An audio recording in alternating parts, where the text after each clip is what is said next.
Yeah, see, you need to have the angelology and demonology down pat. You're not learning about angels and demons for the purpose of service, not even for surviving either. You're not trying to neither serve nor survive them. You're looking at them as thought forms once again. They're thought forms. They're just ideas, concepts. Each angel or demon has a set of characteristics that are listed, and your power is in knowledge. Don't they say knowledge is power?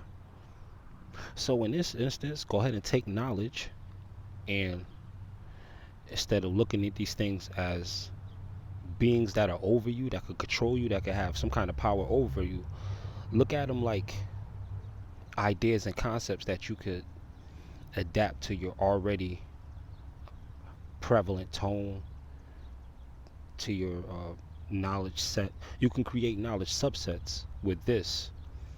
The more you know, the more you grow. So the problem with too coming out of a lot of cults and cult based stuff is you don't get a complete picture of the knowledge. There's actually on higher levels you find out that intentional pieces are left out. So how is leaving out information beneficial when knowledge is power? Leaving somebody in the dark, not in ignorance. You're leaving them in unlearnedness. You're simply not. Uh, you're not even exposing them to the information to be able to decide. Now, once they're given the information, should they choose to ignore it, that's when you have ignorance. But the key word is ignore. But you can almost say like it's almost assumed that we'll ignore, or it's already presumed that ignorance will prevail, when it's simply a case of un- unlearnedness and lack of exposures. See, once they know, they good. Once they know, they straight.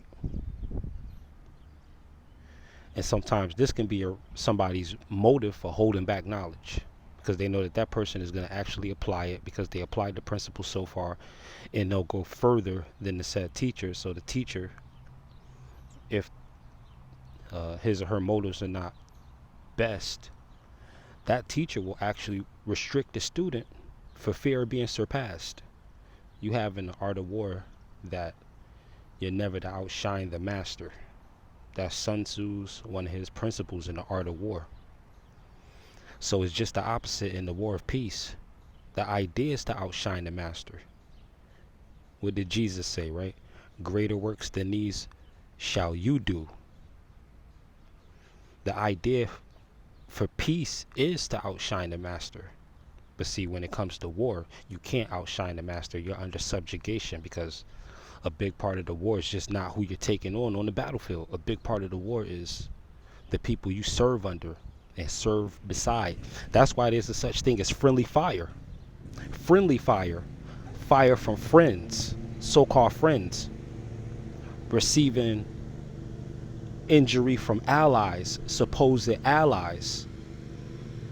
Now, all of this is happening on 4D, and all of this is happening in the selection of candidates who are being chosen to spread this information. It's really open to anybody who's willing to share it. Really, if you're willing to share the information, then it's really your right. But at the same time, what we do run into is this overqualifying energy, where you have all these needs to be qualified, and qualification is ultimately subjective too. But sometimes it gets promoted as objective. So there's this false objectivity that comes with these requirements, these prerequisites, these qualifications for one to be considered knowledgeable, when simply knowing is enough, and that person's individual unique experience is going to provide enough uniqueness to create the consistent difference in the content that that person is presenting. So when you go in, you go all the way in with 100% of who you are, 100% of what you're learning. Go ahead and bring it all out. You have the right to measure your energy exactly how you want to, and don't let anybody put you in a box just because they appear to be in a bigger one. Super T Sigma programming. Continue to stay motivated, self-educated. Peace.